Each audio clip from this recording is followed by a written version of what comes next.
नमस्कार, मैं पीयूष बबेले। पंडित नेहरू पर चल रही हमारी श्रृंखला में आज हम चुनाव की बात करते हैं। इस लोकसभा चुनाव में तमाम तरह के वादे हो रहे हैं और भाषा का स्तर इतना नीचे गिर गया है कि एक मुख्यमंत्री कांग्रेस पार्टी को गालियां देते हैं और स्वयं प्रधानमंत्री की बातचीत तो ऐसी हो गई है कि जिस पर कुछ ना कहा जाए वही कम है। ये सिर्फ वोट की राजनीति के लिए हो रहा है। अब हम बात करें 1952 के पहले लोकसभा चुनाव की, जब पंडित नेहरू प्रधानमंत्री थे और पहले चुनाव के लिए वो वोट मांग रहे थे। मैं एक फूलपुर की रैली का जिक्र करता हूं। पंडित जवाहरलाल नेहरू फूलपुर संसदीय क्षेत्र से ही लोकसभा का चुनाव लड़ते थे। वहां पंडित नेहरू कहते हैं कि चुनाव के समय बहुत झूठी बातें की जाती हैं, लोग लंबे लंबे वादे करते हैं, लेकिन मैं वो नहीं करूंगा और मैं आपसे यहां वोट मांगने भी नहीं आया हूं। अगर मैंने आपकी कोई भी सेवा की है, अगर मैंने देश की खिदमत की है और आपको लगता है कि मैंने ऐसा किया है, तो आप चाहिए तो मुझे वोट दे दीजिए, और आपको लगता है कि मैंने कोई काम नहीं किया है तो आप मुझे वोट मत दीजिए। मैं अपने उम्र के इस पड़ाव पर आकर ना तो कोई झूठा वादा करूंगा और ना आपसे वोट की भीख मांगूंगा।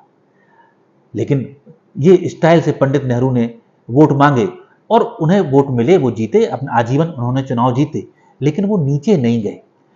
और इस चुनाव में जो मुद्दे चल रहे हैं, जो हिंदू मुसलमान की ओर लेके जाते हैं, उनकी ओर भी पंडित जवाहरलाल नेहरू ने पहले लोकसभा चुनाव में ही बड़े पुरजोर तरीके से सारी बातें रखी।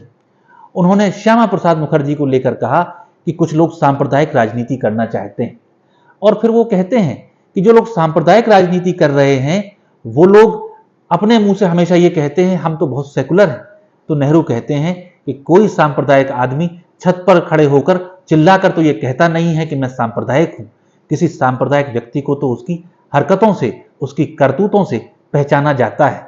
तो जैसे सन 52 में नेहरू जी कह रहे थे कि लोगों की उनकी करतूतों से पहचानिए कि वो सांप्रदायिक हैं या नहीं, वैसे ही इस चुनाव में भी आप लोगों के शब्दों से नहीं, उनकी नीयत से पहचानिए कि वो सांप्रदायिक हैं या नहीं। उस जमाने में भी इन्होंने मुद्दा उठाया था गाय का, गौ माता की रक्षा का। तब भी नेहरू जी ने स्पष्ट कहा था कि गाय की सेवा से हिंदू महासभा के लोगों का, जनसंघ के लोगों का कोई रिश्ता नहीं है, ये सिर्फ इनके लिए चुनावी विषय है। गाय की सेवा के लिए जो भी संभव है वो हम सब करेंगे और हमें करना ही चाहिए, लेकिन इनका इरादा कुछ और है। ये बात नेहरू जी ने बड़ी दृढ़ता से कही थी। और तीसरी बात जो इस चुनाव में राहुल गांधी उठाते हैं और कहते हैं कि कुछ चुनिंदा सेठों की मदद के लिए भारतीय जनता पार्टी और नरेंद्र मोदी काम करते हैं। पहले चुनाव में भी पंडित जवाहरलाल नेहरू ने कहा था कि कांग्रेस बहुत बड़ा संगठन है, पूरे देश में फैला हुआ है, लेकिन फिर भी मैं कहना चाहता हूं हमारे पास उतना पैसा नहीं है जितना प्रजा परिषद या जनसंघ जैसी पार्टियों के पास है। और नेहरू याद दिलाते हैं कि देश के जमींदारों ने, देश के पूंजीपतियों ने और देश के राजा महाराजाओं ने अपनी तिजोरियां इन लोगों के लिए खोल दी हैं और ये पूरी ताकत लगा रहे हैं कि जनता अपनी बात ना कह सके।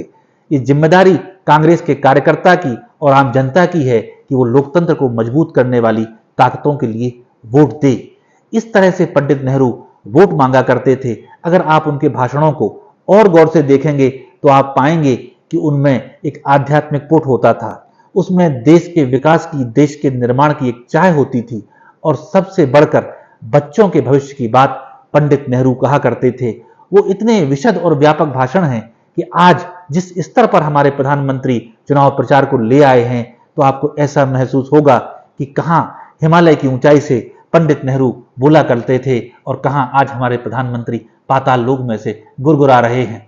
इन बातों को समझने की जरूरत है। इससे आपको नेहरू के लोकतांत्रिक मूल्यों का और इस भारत में संविधान का और लोकतंत्र का और प्रजातंत्र के सुदृढ़ीकरण में उनके रोल का पता चलेगा।